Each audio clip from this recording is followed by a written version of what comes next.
جس کا چہرہ اس کے بالوں میں چھپا ہوا تھا۔ بھائی، شہیر مجھے تنگ کرتا ہے، کہتا ہے مجھ سے باتیں کرو، میں تمہارا منگیتر ہوں، مجھے ملنے کے لیے کہتا ہے، میری تصاویر مانگتا ہے، جب میں اس کی بات نہیں مانتی تو گندی گالیاں بکتا ہے، مجھے نئے نئے نمبروں سے تنگ کرتا ہے۔ اس سے میرا نمبر اپنے دوستوں کو بھی دیا ہوا ہے، میں ان کے نمبر بلاک کر کر کے تھک گئی ہوں۔ اب وہ مجھے دھمکی دے رہا ہے کہ اگر میں نے اس کی بات نہیں مانی تو وہ مجھے پورے خاندان میں بدنام کر دے گا، آپ کو اور بابا کو میرے خلاف کر دے گا۔ وہ نازک گڑیا روتی ہوئی ساری بات اپنے محافظ کے گوش گزار گئی تھی۔ اس کی بات سن کر سب ساکت ہوئے تھے۔ ان کی لاڈلی بہن اس قدر ذہنی اذیت کا شکار تھی اور انہیں معلوم ہی نہیں تھا۔ بابا میں جھوٹ نہیں بول رہی، یہ دیکھیں، یہ سارے اس کے میسیجز ہیں، یہ سارے بلیک لسٹ اور بلاک لسٹ میں اس کے اور اس کے دوستوں کے نمبرز ہیں، میں جھوٹ نہیں بول رہی بھائی۔ سب کو خاموش دیکھتی وہ پاس پڑا اپنا فون اٹھا کر کپ کپاتے ہاتھوں سے تمام ثبوت انہیں دکھانے لگی تھی۔ اس کے لمبے خوبصورت بال چہرے کی طرف میں بکھرے ہوئے تھے، آنسو تواتر سے چہرہ بھگو رہے تھے، جسم لرز رہا تھا۔ یہ پانی پیو گڑیا، بھائی کو یقین ہے اپنی شہزادی پر، ہمیں کسی ثبوت کی ضرورت نہیں ہے، ہمیں یقین ہے اپنی گڑیا پر، آپ پریشان نہیں ہو، میں دیکھ لوں گا شہید کو۔ رومیس اس کے لرزتے وجود کو خود سے لگا کر اس کے ہونٹوں سے پانی کا گلاس لگاتا، دوسرے ہاتھ سے اس کے بال سے ہلاتا اسے پرسکون کرنے لگا تھا۔ رومیس، یہ سم تم استعمال کرو اور امیمہ کو نئی سم لے کر دو۔ امیمہ کا نیو نمبر آپ سب میں سے کوئی بھی کسی کو بھی نہیں دے گا۔ میں امیمہ اور شہید کا رشتہ ختم کر رہا ہوں۔ کراچی یونیورسٹی میں امیمہ کا ایڈمیشن ہو چکا ہے، کل صبح رومیس امیمہ کو کراچی چھوڑ آئے گا۔ بابا کی جان، آپ کو پریشان ہونے کی بالکل بھی ضرورت نہیں ہے، آپ سب صرف اپنی پڑھائی پر دھیان دو، باقی آپ کے بابا اور بھائی زندہ ہیں۔ نعیم صاحب سب کو ہدایت دینے کے ساتھ امیمہ کو نرمی و محبت سے تسلی دے گئے تھے۔ کل تو میری گڑیا چلی جائے گی، اس لیے آج کا ڈنر میری طرف سے، آج ہم سب باہر ڈنر کریں گے۔ رومیس نے امامہ کے ماتھے پر پیار کرتے ہوئے فوراً سے پلان بنایا۔ ٹھیک ہے، لیکن جلدی جا کر جلدی واپس آ جائیں گے، آج نیو ایئر نائٹ کے باعث بہت رش ہوگا۔ نعیم صاحب نے رومیس کی بات پر متفق ہوتے ہوئے کہا، جس پر سب سر اس بات میں ہلا گئے۔ مغرب کی اذانیں بھی ہو گئی ہیں، ہم بھی نماز پڑھنے جا رہے ہیں، آپ لوگ بھی نماز پڑھ کر تیار ہو جانا تاکہ جلدی ہی واپس آ جائیں۔ رومیس سب سے کہتا اٹھ کھڑا ہوا تو نعیم صاحب بھی اس کے ساتھ ہی باہر کی طرف بڑھ گئے تھے۔ وسیم ہاؤس، یاسین آباد، کراچی، شام 7 بجے۔ کراچی کے ایک بہترین علاقے یاسین آباد میں وسیم ہاؤس واقع تھا۔ یاسین آباد اپر مڈل کلاس لوگوں کی ایک بہترین سوسائٹی تھی۔ ٹائل ماربل سے بنے خوبصورت گھروں میں ایک وسیم ہاؤس کا بھی شمار ہوتا ہے۔ شام 7 بجے کے باعث ہر سو اندھیرا چھانے لگا تھا، مغرب باسی ہو چکی تھی، کچھ ہی دیر میں عشاء کی اذانیں گونجنے والی تھی۔ براؤن رنگ کے آہنی دروازے کی دائیں طرف وسیم ہاؤس کی نیم پلیٹ چسپاں تھی۔ لوہے کا آہنی دروازہ اس وقت کھلا ہوا تھا، ایک گارڈ دروازہ کھولے کھڑا تھا، دروازے کے سامنے ہی پورچ نظر آ رہا تھا۔ درمیانے طرز پر بنے پورچ میں اس وقت 3 گاڑیاں کھڑی تھیں، پورچ میں ہی گھر کے افراد کھڑے دکھائی دے رہے تھے، غالباً وہ سب کہیں جانے کے لیے تیار کھڑے تھے۔ دفعتاً ایک ایک کر کے وہ سب ایک ہی گاڑی میں سوار ہوئے تھے۔ چند لمحہ بعد وہ گاڑی سڑک پر دوڑتی نظر آ رہی تھی۔ ماما، کل امیمہ اور رومیس بھائی آ رہے ہیں، پیر سے ہم نے یونیورسٹی جوائن کرنی ہے، اس لیے کل رومیس بھائی امیمہ کو چھوڑنے آ رہے ہیں۔ گاڑی میں چھائی خاموشی کو لامیا کی آواز نے توڑا تھا۔ بلیک مخملی ٹخنوں کو چھوتی لمبی قمیص کے ساتھ ہم رنگ پنجابی میں ملبوس میچنگ دوپٹے کو اپنے ہاتھوں کے گرد لپیٹے، لیئر کٹ بالوں کو کھلا چھوڑے وہ 20 سالہ نازک شہزادی اپنے فون میں مصروف اپنی ماں کو آگاہ کر رہی تھی۔ چلو اچھی بات ہے، بیچ میں جو 2-3 دن ہیں آپ لوگ اپنی تیاری کر لینا۔ پیسنجر سیٹ پر بیٹھے بلیک کوٹ پینٹ میں ملبوس وسیم صاحب نے جواب دیا تھا۔ بلیک ٹنگ جینز پر بلیک ٹی شرٹ کے ساتھ بلیک ہی جیکٹ پہنے 2 سالہ رومان کبیر محویت سے شیشے کے پار نظر آتے نظارے دیکھنے میں محو تھا۔ چاچو نے امیمہ اور شہیر کا رشتہ ختم کر دیا، رومیس نے فون کر کے بتایا مجھے کچھ دیر پہلے، میں آپ سب کو بتانا بھول گیا۔ بلیک ڈنر سوٹ میں ملبوس ڈرائیونگ کرتے کبیر نے سب کو آگاہ کیا تھا۔ ویسے اچھا ہی ہوا، شہید ہماری امیمہ کے لائق بھی نہیں تھا، لیکن اچانک منگنی کا ٹوٹنا کچھ سمجھ نہیں آیا۔ بلیک مخملی شلوار قمیص میں ملبوس، سر پر نفاست سے دوپٹہ سجائے پچھلی سیٹ کے بس میں بیٹھی سمینہ بیگم نے خوش ہوتے ہوئے ناسمجھی سے استفسار کیا تھا۔ شہید کافی وقت سے ٹارچر کر رہا تھا، میں نے دیکھے تھے امیمہ کے فون میں شہید کے میسج، لیکن اس نے مجھے کسی کو بھی بتانے سے منع کر دیا تھا۔ اب یقیناً وہ اپنی اوقات بھول گیا ہوگا، نہ کسی نے امیمہ کے موبائل میں میسج پڑھ لیے ہوں گے، اس لیے ہی رشتہ ختم کر دیا۔ بلیک ٹخنوں تک آتی شیفون کی فراک میں ملبوس بالوں کا سادہ سا ہیئر سٹائل بنائے ڈرائیونگ سیٹ کے پشت پر بیٹھی وانیہ نے سب کو وجہ سے آگاہ کیا تھا۔ پھر تو اچھا ہی ہوا، ہماری بیٹی کا شہید کے ساتھ کوئی جوڑ بھی نہیں تھا، بس نعیم نے کر دی تھی منگنی، ورنہ میں تو بالکل ہی خلاف تھا۔ شہید کی حرکتیں شروع سے ہی اچھی نہیں رہیں۔ وسیم صاحب نے تعصب سے کہتے ہوئے سر جھٹکا تھا، چلیں جو ہوا اچھا ہی ہوا، اب کل رومیس آئے گا تو خود ہی ساری بات پتہ لگ جائے گی۔ کبیر نے کہا تو سب خاموش ہو گئے۔ گاڑی اب بھی اپنی رفتار سے اپنی منزل کی طرف رواں دواں تھی۔ فلیٹ 20 اپارٹمنٹ 155 بحریہ ٹاؤن کراچی، رات 9 بجے۔ بحریہ ٹاؤن کی صاف ستھری سڑکوں پر کتار سے تعمیر کی گئی عمارتوں میں 20 نمبر کی اس خوبصورت عمارت کا دورہ کرتے ہیں۔ بحریہ ٹاؤن کی یہ عمارتیں تقریباً ایک جیسے ہی معلوم ہوتی ہیں۔ 2 سے 3 سیڑھیاں عبور کر کے عمارت کے آہنی دروازے سے اندر داخل ہوں تو دائیں طرف ریسپشن تھا، جس پر ایک نوجوان ہمہ وقت یونیفارم میں بیٹھا نظر آتا ہے۔ بائیں طرف 2 لفٹس تھیں، لفٹ کے برابر میں زینہ تھا، سامنے کی طرف راہداریاں تھیں۔ لفٹ عبور کر کے ذرا لاسٹ فلور پر نگاہ ڈالیں تو لفٹ سے نکلتے ہی دائیں طرف بڑی سی دیوار گیر کھڑکی تھی، سامنے ہی نیچے کی طرف جاتی سیڑھیاں تھیں، دائیں طرف مختلف راہداریاں تھیں جن میں شاندار سے فلیٹس بنے ہوئے تھے۔ دائیں طرف بنی راہداری کے کونے پر ایک اور راہداری تھی، دوسری راہداری کے سیدھے ہاتھ پر سب سے آخر میں بنے فلیٹ کی لکڑی کے دروازے کے پاس دیوار پر 155 نمبر کی تختی چسپاں تھی۔ لکڑی کا دروازہ کھول کر اندر داخل ہوں تو بائیں طرف سٹور روم تھا، جس کا لکڑی کا دروازہ اس وقت بند تھا۔ دائیں جانب کچن تھا، دروازے سے کچھ قدم کی مسافت پر سفید رنگ کی چھوٹی سی دیوار بنی ہوئی تھی۔ دیوار کے اس پار لاؤنج میں سفید صوفوں کی وسط میں کانچ کی میز استادہ تھی، سامنے دیوار پر بڑی سی LCD تھی، دائیں بائیں دیواروں پر مختلف قسم کی پینٹنگز اور تصاویر چسپاں تھی۔ چھت پر کانچ کا سفید قیمتی فانوس لٹک رہا تھا۔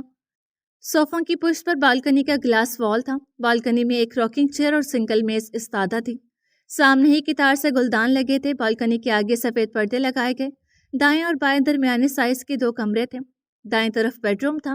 کمرے کی بائیں جانب دروازے کے پیچھے دیوار میں الماری نصب تھی، الماری کے برابر میں ہی باتھ روم کا دروازہ تھا، سامنے بالکنی کا دروازہ تھا، دائیں طرف دیوار کے ساتھ سفید جالی دار پردوں سے ڈھکا بیڈ تھا، بیڈ کے آگے مخملی قالین تھا، بیڈ کی دائیں طرف ڈریسنگ ٹیبل تھی، بیڈ کے بائیں طرف ایک اور بالکنی کا گلاس وال تھا۔ ڈریسنگ ٹیبل کے اوپر دیوار پر وال کلاک نصب تھی، کمرے کی چھت کے وسط میں قیمتی فانوس لٹک رہا تھا۔ دوسرے کمرے کی بائیں طرف دیوار میں الماری نصب تھی، الماری کے برابر میں ہی اٹیچ باتھ روم کا دروازہ تھا، سامنے دیوار گیر گلاس وال تھا، دائیں طرف دیوار گیر سفید شیلف بنی ہوئی تھی جس میں مختلف اقسام کی کتابیں ترتیب سے رکھی ہوئی تھی۔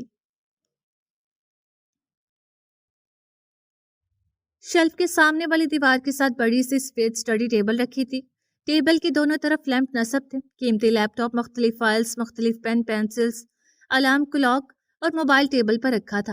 زمین پر قیمتی قالین بچھا تھا، دفعتاً کوئی عجلت میں کمرے میں داخل ہوتا اسٹڈی ٹیبل کی طرف بڑھا تھا۔ ہائی ہیلز کی ٹک ٹک خاموش فضا میں ارتعاش پیدا کرتی کسی صنف نازک کے وجود کی گواہ تھی۔ سلور سلک کے سادہ پلازو اور گھٹنوں تک آتی قمیض پر بلیک مخملی ٹخنوں کو چھوتا لانگ کوٹ پہنے، وہ ٹخنوں سے گھٹنوں تک سلور خوبصورت کام سے مزین تھا۔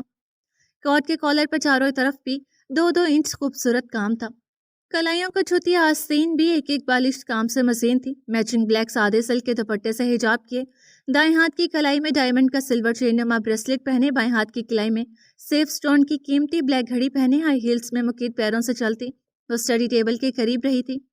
بلیک لاکھوں کی مالیت کے پرس کی سلور چین اس کے کندھے پر لٹک رہی تھی۔ دائیں ہاتھ سے اسٹڈی ٹیبل پر رکھا اپنا آئی فون اٹھاتی وہ موبائل کی سکرین روشن کر کے چند ثانیوں بعد ایک ویڈیو اس کے فون پر چلنے لگی۔ بنا آواز کی چند سیکنڈ کی اس ویڈیو نے اس کے اشتعال کو ہوا دی تھی۔ ہلکے پھلکے میک اپ سے سوارے گئے خوبصورت نقوش غصے کے باعث سن گئے تھے، ماتھے پر ان گنت بلوں کا اضافہ ہوا تھا۔ چند لمحے خود کے اشتعال کو ضبط کرنے کی کوشش میں ناکام ہوتی وہ فون اپنے قیمتی پرس میں فون رکھ کر تن فن کرتی کمرے تو کیا گھر سے نکلتی چلی گئی تھی۔ نہ جانے ایسا کیا تھا اس ویڈیو میں، اب کس کی شامت آنی تھی۔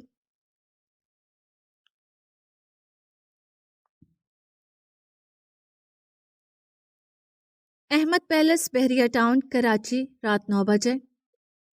رات 9 بجے کا وقت تھا۔ نیو ایئر نائٹ کے باعث سڑکیں اندھیرے کے باوجود روشن تھیں، ہر جگہ ٹریفک کی بہتات تھی، لاؤڈ سپیکروں پر فل آواز کے ساتھ گانے چل رہے تھے، سڑکوں کے ساتھ ساتھ سیر و تفریح کی ہر جگہ پر انتہا کا رش تھا۔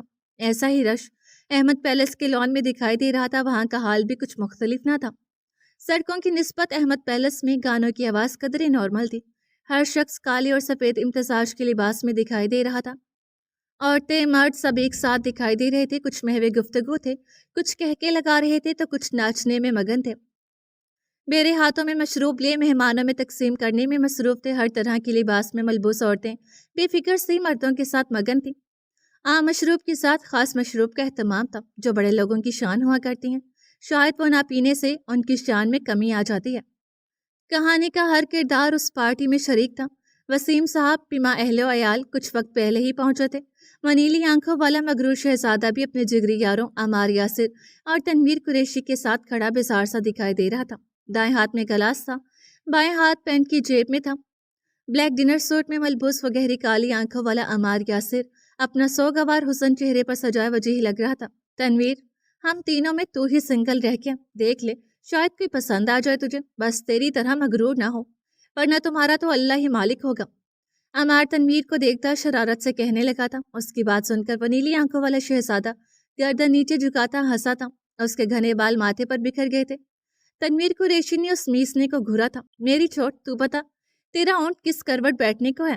تنویر نے اسے گھورتے ہوئے اس پر ہی وار کیا تھا۔ اس کے سوال پر دہیا دل کھول کر ہنسا تھا۔ تمام مہمان اس مغرور شہزادے کی خوبصورت مسکراہٹ دیکھتے ساکت ہوئے تھے۔ اس کا اونٹ بیٹھنے کو تیار ہی نہیں ہے تو کروٹ کی بات کرے میرے بھائی، دہیا ہنستا ہوا کہتا۔ تنویر کو بھی ہنسا گیا تھا۔ عمار نے خونہار نظروں سے اسے گھورا تھا۔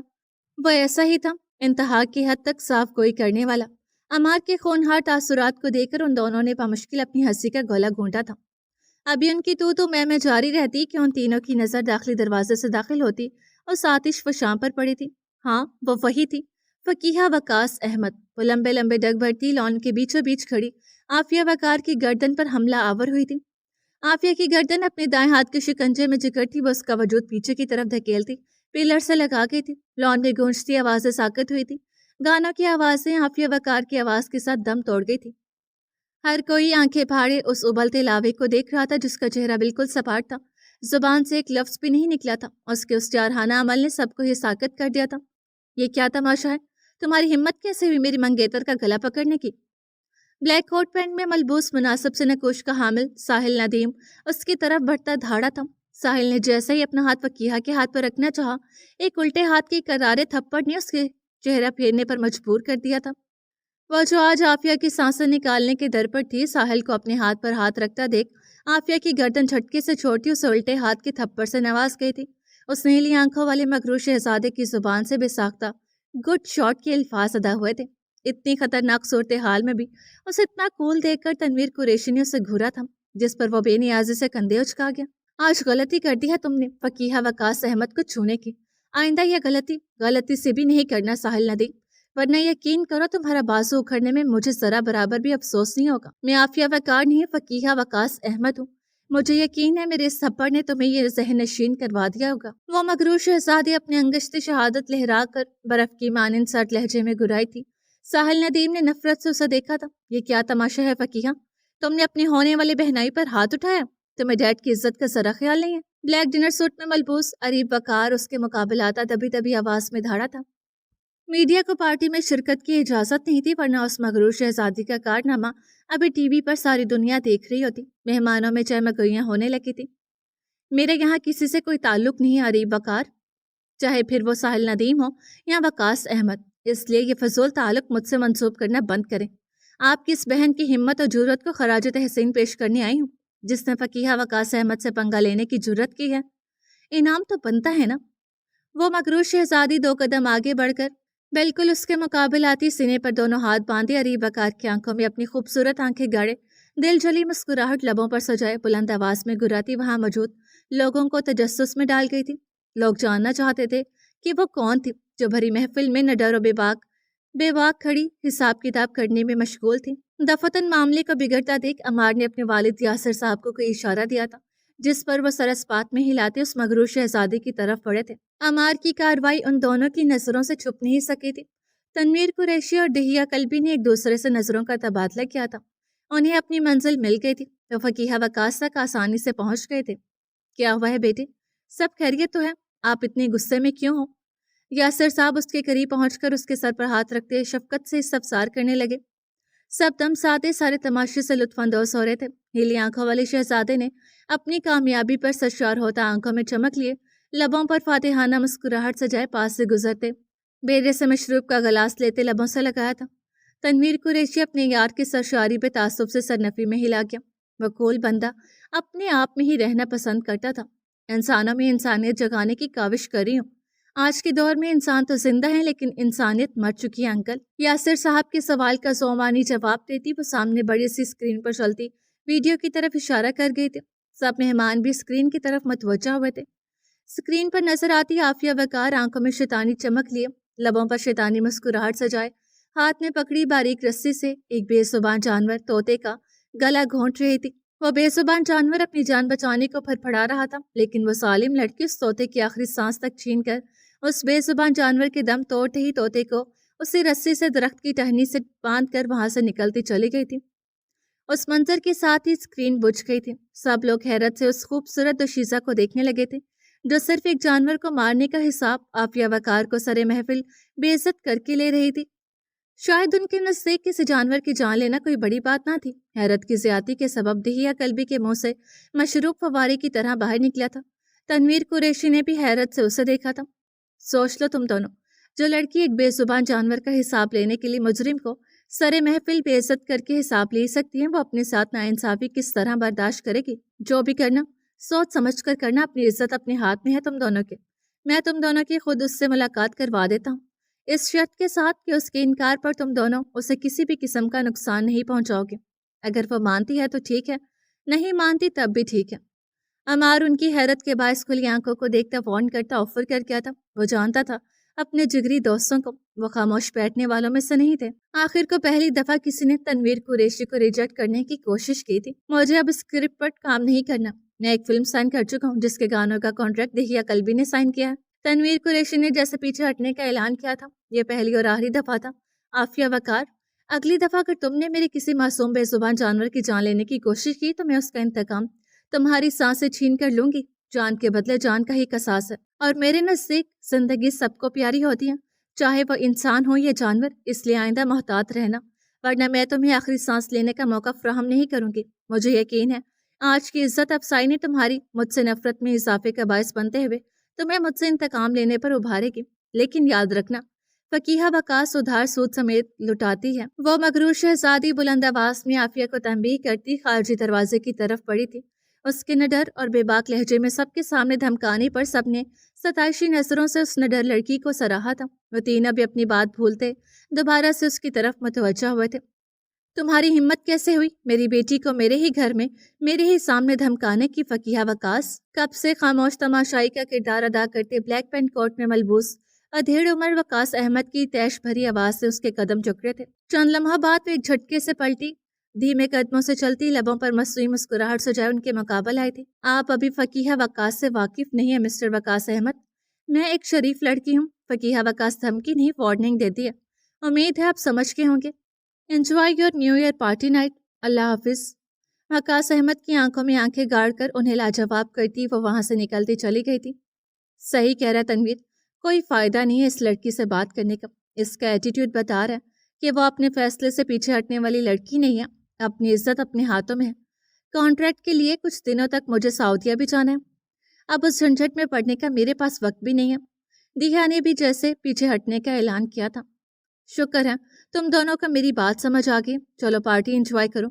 عمار نے ان کے پیچھے ہٹنے پر جیسے شکر کا سانس لیا تھا۔ اللہ پاک تیری نیا پار لگائے، ورنہ مجھے تو کچھ اچھے آثار نظر نہیں آ رہے۔ تنویر نے جیسے عمار کی دکھتی رگ پر ہاتھ رکھا تھا، دہیا نے بلند آواز میں آمین کہا تھا۔ عمار ان دونوں کو خونہار نظروں سے گھورتا اپنے ڈیڈ کی طرف بڑھ گیا تھا جو شاید اسے ہی بلا رہے تھے۔ اسے اپنی پشت پر ان دونوں کی جناتی کہکے بخوبی سنائی دیے تھے۔